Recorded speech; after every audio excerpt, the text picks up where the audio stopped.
Honorable.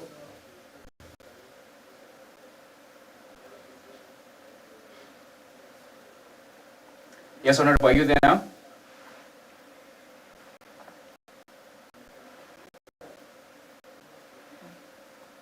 Hello, Honorable. Okay, I seem to have lost my guest, but I am doing everything to reconnect. Honorable, are you on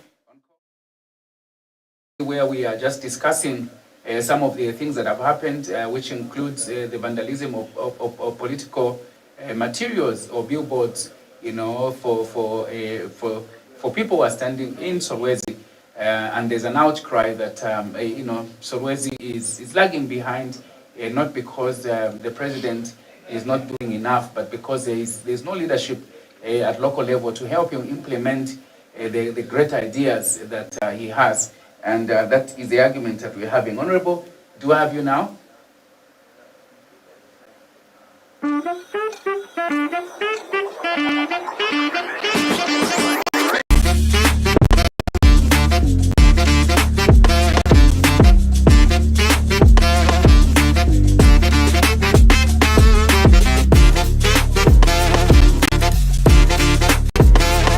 You're back.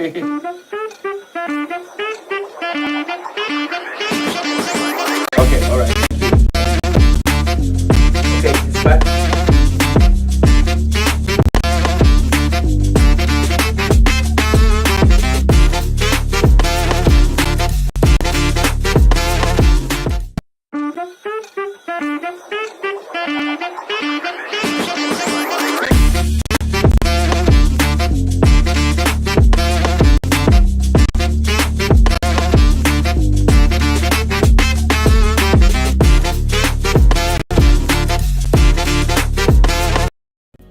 Not long ago, many children in Zambia did not go to school because their parents could not afford it. Today, 2.5 million children are back in the classroom, sitting on desks and being fed nutritious meals under the school feeding program. Markets are now peaceful with no kind of violence. Clinics stand where there were none. There's still much work ahead, jobs to create, futures to secure. And that's why Bali keeps working day after day. Because just as we delivered free education, we will keep delivering. For every child still waiting and every family still rising. Until progress is something of Zambia. And let us continue to move Zambia forward together. Zambia heads to the 2026 general election, a defining moment for the nation's democracy. Who will win the presidential poll and what choice will shape Zambia's future? Follow the latest campaign updates, election stories and breaking development. Tune in to PTV2 Zambia, the home of breaking news 24/7. From the heart of Africa to the world, we bring you the stories, voices and development shaping the continent. Stay informed with the in-depth reports, current affairs, politics, business, culture and major headlines across Africa. Africa in Perspective News every Tuesdays and Thursdays at 15:30 hours, only on PTV2 Zambia, the home of breaking news 24/7. What is love if you don't give it away? Want to charm a woman anyway because you are built to pursue. A purpose marriage, really, and it takes a lot of intentionality. True companionship is not proximity. It is a mutual knowing. Intentional love will always win. Join us for Love Diaries, where couples share their love stories, play fun games, and more. Love Diaries, where love is honest, learning is constant, and conversations matter. Love Diaries, love will always win.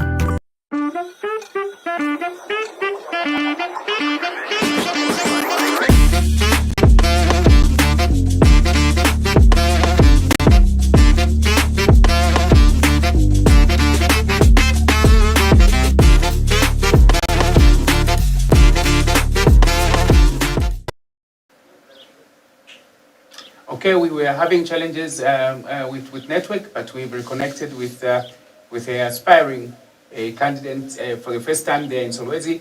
And I will conclude in 2-3 minutes, but I will again bring the Honorable and just ask, Honorable, do you feel disadvantaged that you are in the opposition? And do you also think that the stakeholders are doing enough, ECZ and institutions like the police that should help to maintain peace and stability during this election? Are all these been addressed? Do you feel that the ground is fair? Perhaps in your summary, address all these concerns. All right, thank you so much. So first things first, not quite. We do not feel disadvantaged in any way. I think the stakeholders have been very prudent and straightforward in terms of operation. They have upheld to also the president's directive of us having really a transparent and a free and fair campaign. We're yet to see how it then unfolds moving forward, but I think everybody has been top-notch in terms of operation. And this is probably also based on the response that is coming from the people. The people of Solwezi have decided they are no longer going to vote on party lines. People of Solwezi have decided that they are going to look and vote for an individual that provides quality for them and is going to deliver. So for us, we have shown the impotence of delivery. We are just not standing from without. We have delivered for the community using our own personal resources, like I indicated, the boreholes, the footbridges, the solar lighting, and many other items that we have done, fertilizer support to farmers. And people are now resonating that indeed we have one of our own who can then stand for us regardless on whatever they are standing on. On Sunday, we had our inaugural rally, and it was amazing to see people just come to hear the message of hope that we have. As I conclude, we are looking at a better Solwezi where we are going to address 5 items really, which are the critical basic ones. First one being addressing water. We want to make sure that everybody in Solwezi can have access to clean and safe water, tapped water getting into their homes. Can you imagine as of today, you have communities that are still drinking the shallow water from shallow wells, right? You have communities that have got tapped water, but water doesn't run out. It's dry, the taps are dry, and yet they receive bills every day like our colleagues in Messenger's compound. We have roads that are very bad, so we want to commit to work towards advocating for roads. A member of parliament's job, yes, is to enact and push for policy and law, but it's also to advocate for development in the community. And that is why I'm also pushing to work closely with Mobela Gilbert running as a mayor to say, if at all we advocate for these resources, the 80 million kwacha that comes from Kansanchi Mine as a rate into the Solwezi Municipal Council. I think Solwezi Municipal Council is one of the most unique councils that gets money away from CDF.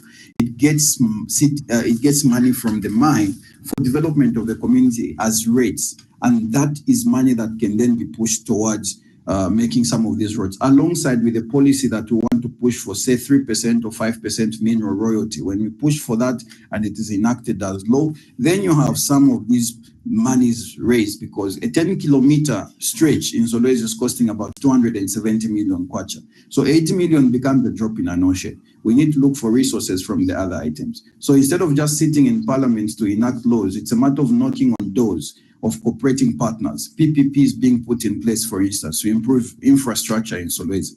That's also one of the other items we want to look at. The infrastructure development is pretty bad in Solwezi. Accommodation, I'll tell you, if at all today you come up to say you're looking for a house to rent in Solwezi, it will take you at least 4 to 5 months to find a proper house that you can then stay in. And yet this is a business opportunity. Can we push in a policy that then would enhance construction of proper housing for our civil servants? Take, for instance, our police officers, our men in uniform, do not have a proper camp here, just like we have seen with our colleagues in Kamfinsa and the rest. And yet these are men in uniform that are doing so much work. Look at our teachers. You construct a school without really proper accommodation for them. How do we then expect them to work? We need to ensure that we advocate for our civil service to be respected, not only on the wages to say, can we increase their wages because they are underpaid, but can we also give them that level of dignity? And it's a business opportunity. Imagine if I told a member of parliament from Solwezi today, I go and speak to NAPSA. and said, look, instead of you investing money into hotels and all these other things that you're investing in, can you put up high-rise flats in Solwezi? Chief Kapijimpanga would be willing to give that piece of land. Even Chief Mjimanzov would willingly give that land, because then we know. Our time is out. My directors are only give me a few seconds, but I'm glad to have hosted you. I pick your progressive mind, and I can only wish you all the best, believing that that Solwezi has hope with men of your caliber. Thank you so much, Honorable.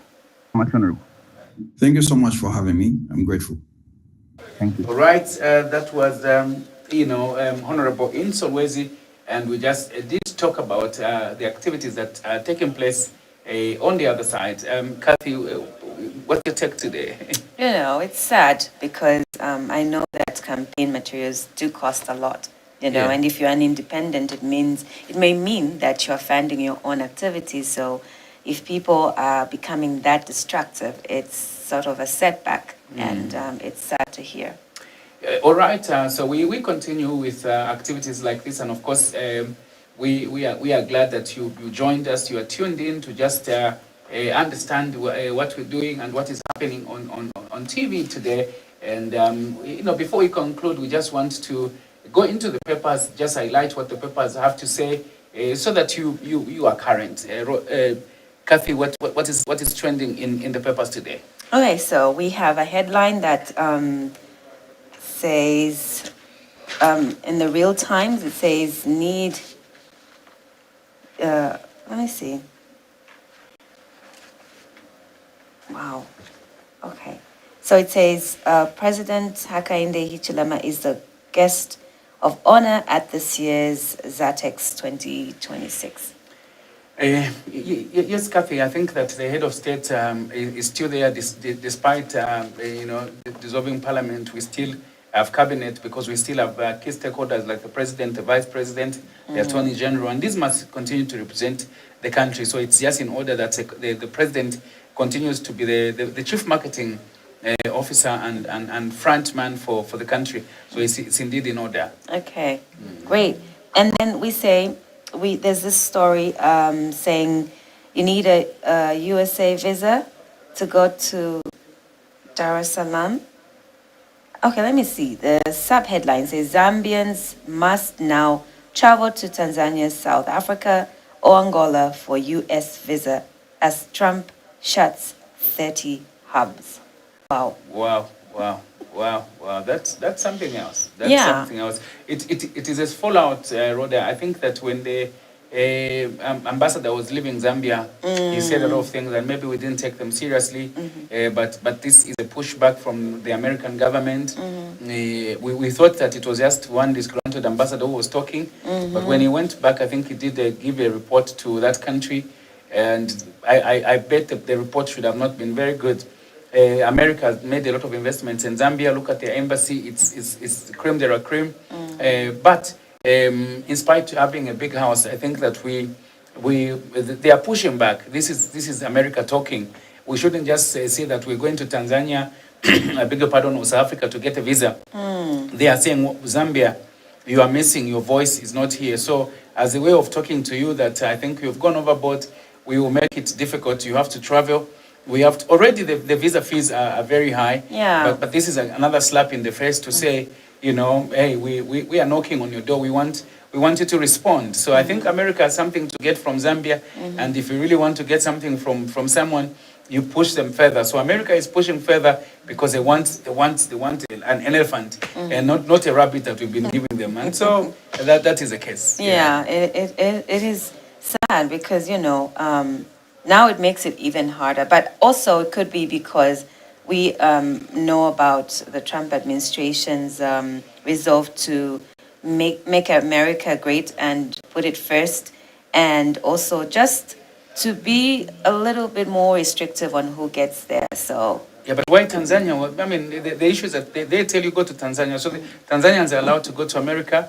South Africans are allowed. Why Zambians? Yeah, Zambians, because they allege, they claim, the ambassador did say that we we did not handle their resources very well. Yeah. They were knocking on our doors and we kept quiet.